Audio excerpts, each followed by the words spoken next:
The first teaching of yoga is that this body is only a vehicle. It's not really myself. I'm not black or white. I'm not pretty or ugly. I'm not man or woman. I'm not young or old. I'm not American or Indian. I'm not rich or poor. These are bodily designations. These are the things that keep us apart from each other, aren't they?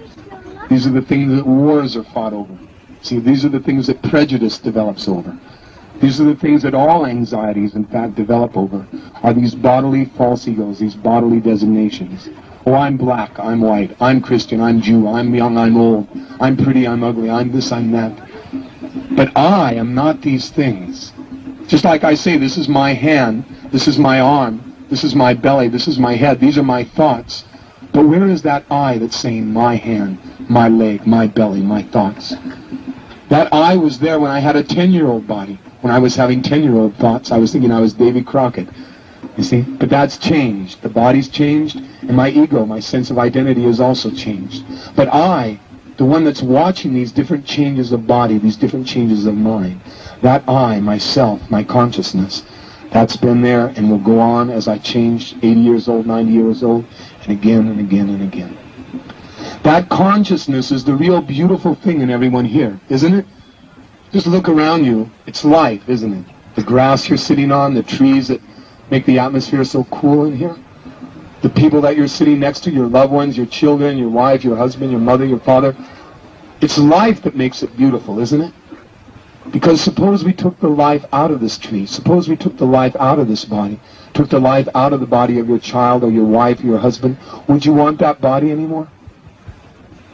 Would anyone be happy to take their beautiful wife or beautiful husband home if there was no life in that body? No, you'd want to leave the body right here, about 6 feet underground, isn't it? Because the body is not the thing that we're attracted to. It's not the thing that we love in one another. The thing that we're loving, the thing that's attracting us to this atmosphere, to one another, is that consciousness, that living force. And it's not black, believe me. It's not white. It's not young. It's not old. It's not man or woman, it's not pretty or ugly. It's far beyond these gross designations. It's called Satchitananda. It's eternal, it's full of knowledge, and it's full of bliss. But it's limited right now because of our attachments, because we meditate too much on the temporary. For example, we take care of this body, we brush its teeth, we comb its hair. When it gets wrecked, we take it to the body shop and get it patched up and glued up, etc. And we meditate on it. We look at it in the mirror and we think, oh, this is so nice, my hair, my chin, my eyes. See, and we meditate on our wife's body too, our husband's body. Oh, she's so beautiful, or he's so wonderful, he speaks in such a deep voice, or she talks so sweetly. And we meditate on these bodily designations. Then there's children, right? Oh, isn't he cute? Goo, goo, goo, goo, goo, goo. You see? The consciousness really doesn't need goo, goo, goo, goo, goo. You see? And then there's the dog. Oh, here, Rover, lick my face. Again, we're meditating, my dog, my wife, my family, my country. It goes on extending. It's my country now. And I have to extend my energy out to my fellow Americans and my fellow this and my fellow that. This is called limitation of consciousness. You see? This is how we limit our eternal, blissful, knowledgeable consciousness. By these designations, by limiting it to these designations. So let's get free, right? Let's free our consciousness from these designations. Nobody wants to be limited, right? No one wants limited happiness. No one wants limited relationships. You don't really want to feel uptight around me, just like I don't want to feel uptight around you. But the only way we're going to actually be able to live together very peacefully and intimately is if we realize the beautiful thing in one another. That thing which makes us all equal, that thing which makes us equal with the plants, the trees, the animals, and everything else. And that's consciousness. That's the beautiful thing we're developing. And that's what this festival is all about. We're developing consciousness. And how? By sitting together, dancing together, singing together, feasting together, and serving together. We have to serve something. Don't you think so? Just think about it for a minute. We have to serve our belly at least, right? You have to put some food in it, right? You have to fill it up. Now, what else do you have to serve?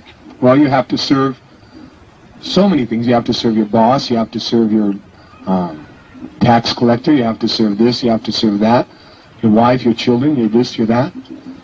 But how long can we go on serving these things? How long can we go on serving the belly? For a few minutes, that's all. Then go on to serving something else. In this way, our mind is wandering, accepting something, and then rejecting it, accepting, rejecting, accepting, rejecting, looking for pleasure, isn't it? Why do I serve my belly? I'm looking for happiness. Why do I serve my wife? I'm looking for happiness. Why do I serve my children? For happiness. I'm serving because I want to be happy, and I know there's no other way to be happy but to serve. But what to serve which will bring the highest happiness, unlimited happiness, that we haven't found in this material world. Everything has a saturation point, like our belly, like our wife, like our family, like our eyes, ears, nose, our genital. It also has a saturation point. See, how long can we enjoy sex life? For some time, then we have to reject it and go on to something else. Because it has a saturation point like anything else. But there's a type of pleasure that has no saturation point, and that can be experienced just by a child. If he simply allows his consciousness to stop accepting, rejecting, and fix on that unlimited pleasure within. Hari. Everyone can say that. Hari. Hari. That unlimited pleasure within. And if we fix our mind on this unlimited pleasure, then we'll become madmen. In the ordinary sense of the term, we'll become madmen. Because people will think, why is he doing that over and over again? Hare Krishna, Hare Rama, Hare Krishna, Hare Rama, Hare Rama. Why doesn't he say Coca-Cola, Coca-Cola, Coca-Cola, Coca-Cola? Why? Try chanting Coca-Cola for a while and you'll see why. For one thing, you're going to get really thirsty and you'll find out that the word Coca-Cola is not going to satisfy your thirst. You need the substance. But if you chant Hare Krishna, Hare Ram, Hare Krishna, Hare Ram over and over again, you'll find out that that name and the object, that unlimited reservoir of pleasure, are the same. And therefore, whatever you could derive from the reservoir of unlimited pleasure, you can derive from this sound vibration. And therefore, you'll be very illuminated as you chant. You'll think, I can go on doing this forever, and you'll become a madman going through the streets. Hare Krishna, Hare Ram, Hare Krishna, Hare Ram. It's something you can do forever. While you're in jail, you can do it. You see, and you won't be in jail. You'll turn the jail into a place of self-realization. You see? When you're the president, you could do it. And you won't be the president. You'll be a self-realized yogi, really able to lead people to the path of perfection instead of cheating them. You won't be a wife anymore, a husband, or black or white, or young or old, or man or woman. You'll be pure consciousness. You'll see yourself and everything as pure consciousness. And at that stage, you can really be happy. Then you can actually see things as they are and not be illusioned anymore. So this is the warm invitation of Krishna consciousness. It has nothing to do with black or white, young or old, or believe me, Christian or Jew or Hindu or anything like that. We consider these to be as much a part of false ego, Christian, Hindu, Jew, as we do black, white, young, old, man or woman. Because they're delegated to this body. I'm born in a Christian family, I call myself a Christian, right? I'm born in a Hindu family, I call myself a Hindu. So because of this body, I'm a Hindu. Because of this body, I'm a Jew. And if I was born 1,000,000 years ago, would I be a Hindu, Christian, or Jew? No. But I'd still be a servant. I'd still have my consciousness. See? Suppose you're born 100,000 years from now. Are you going to be a Christian or a Hindu or a Jew? No. But you'll still have your consciousness. You'll still have to serve. And you'll still want to be happy. So, the real religion which underlies Christianity, which underlies Hinduism, which underlies Judaism, which was taught by people who weren't Christians, like Jesus. He wasn't a Christian. And people that weren't Jews, like Moses. He wasn't a Jew either. You see? And people that weren't Muslims, like Hazrat Muhammad. He wasn't a Muslim. You see? Or people that aren't Buddhists, like Lord Buddha, who's not a Buddhist either. You see? Those persons who realize that religion, which underlies the organizations that came after them, which lost it for the most part, that realization, that can be had at any time, in any place, in any circumstance. Never mind what designation you may be in. And that realization is your loving service attitude. What does Krishna say? Abandon all religion and surrender unto me, and I promise I'll protect you from all karma, from all reactions, from millions of births. That's it. Surrender. Give your love to the Absolute and all living beings. Then you're in the real religion. And you won't call yourself a Christian, you won't call yourself a Hindu anymore, or a Jew, or this or that, because you'll actually be able to communicate with every living being. So this is the warm invitation of Krishna consciousness, that you realize that beautiful nature of yourself, which was the nature of all great personalities, of all liberated souls. You and I are meant to be liberated souls. We're not meant to be in these false egos. We're not meant to be in these limited bodies and minds. You see? But we have to make the best use of it. It's a great tool. It's a great opportunity, especially this human life, for developing our consciousness. Krishna says, many, many births both you and I have passed. I can remember all of them, but you cannot. So it's many, many times we've taken birth. Therefore it means we're learning a lesson. We're learning how to develop our consciousness to that point where we can actually fulfill our desires. Because no one wants to die. Everyone wants to live. Even a cockroach, I saw him the other day, running around trying to get away. Everyone wants to live. And nobody wants to be diseased. That's why you spend millions of dollars on hospitals every year. Because no one wants to be diseased. We all want to be in perfection. And naturally, nobody wants to be miserable, and that's why we're all here in the park, right? Because nobody wants to be miserable. We want to enjoy. So we want to be eternal. We want to be full of knowledge. That's why we go to schools and universities. Nobody wants to be ignorant. And we want to be blissful. That position, Sat, eternity, Chit, knowledge, Ananda, bliss, Satchitananda, that is your right. That is you. That is yourself, eternal, full of knowledge and bliss, in your service, in your love for the Absolute and all living beings. This is Krishna consciousness. Don't think that Krishna consciousness means another sectarian religion. It doesn't. We're not pushing a religion.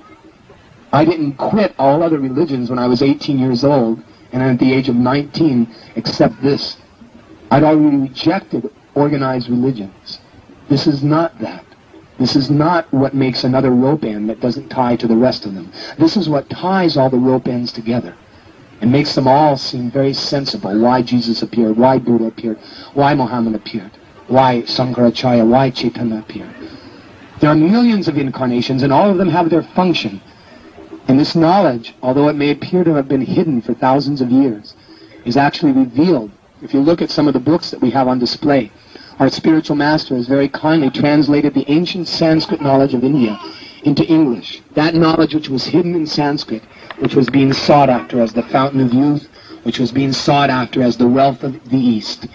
That wealth was not material. Therefore, everyone that went to India to conquer and find the fountain of youth and find the reservoir of wealth, they all became frustrated because they were looking for something material and it wasn't. What they heard about, what they saw through the astrological predictions of the stars, that there was a great wealth in India was true, but it wasn't a material wealth, you see, and therefore it remained hidden from them in this ancient Sanskrit language. So this is the invitation of Krishna consciousness, that you take advantage of this hidden wealth, this fountain of youth that everyone's been looking for thousands of years, and achieve it. Achieve that reservoir of Satchitananda, eternity, knowledge, and bliss. So some of us are living here in Portland. There's a community on Hawthorne. What is it? 2805 Hawthorne Street. It's a beautiful community. We're visiting it. My name is Vishnu Janaswamy. I've been in this movement for about 7 years now. And we're traveling around the country in a big Greyhound bus. It's parked right over there, in fact. It's fixed up like a temple inside, and we carry all this stuff comes out of its belly just like a big transcendental fish. It rides into college campuses. It rides into scenes like in Berkeley and also in Santa Cruz, California, different parts all over the country. And it unfolds a festival just like the one we're having today. It's not an ordinary bus. It feels like that, like a gigantic transcendental fish that kind of swims around in this material world. It's on its way out. And it's inviting other people to get on board too. So any of you that would like to get out of this ocean of birth and death, this ocean of old age and disease, and enter into our real atmosphere, eternity, knowledge, and bliss, our invitation is open to all of you, to chant, to dance, to feast. Not to necessarily join our religion, not to shave your head, not to put on robes, not to do all the things that we do, but to do that which was done by all great souls, singing the glories of the Absolute, dancing in ecstasy, and feasting on beautiful food first offered with love to the Absolute. That's our invitation, not that you shave your head, you see, or you have to live in our community, no. But let's come out in the park. Let's make this our temple from now on. The churches stay closed all week, so we might as well leave them closed. You know, there's no use letting God out for an hour a week, you know, let him have a peek, you know, and then close him up again, you know, keep him locked up, and once a week, pop, out he comes.